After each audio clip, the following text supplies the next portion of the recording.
Richard Ferrand a été mis en examen hier après une quinzaine d'heures d'audition dans l'affaire des mutuelles de Bretagne. Déjà, des éléments de langage apparaissent. Mis en examen, pourtant, en principe, ce n'est pas une bonne nouvelle. C'est synonyme d'inculpation. C'était autrefois synonyme d'inculpation avec son lot d'infamie. Mais désormais, ça serait quasi une décoration épinglée à la boutonnière. Il fallait écouter Sibeth Ndiaye, porte-parole du gouvernement, ce matin sur Europe 1. Elle nous expliquait que Richard Ferrand avait désormais, avec cette mise en examen, un statut et qu'il avait accès au dossier. Certes, c'est vrai, mais en même temps, mise en examen, ça signifie aussi que les juges disposent d'indices graves et concordants contre la personne qu'ils ont en face d'eux.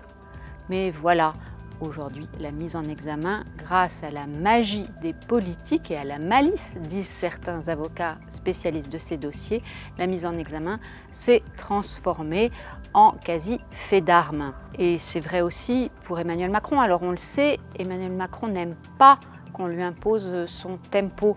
Il a compris que la justice, c'était du temps long, donc du temps mort pour lui. Il veut donc imposer son propre temps politique.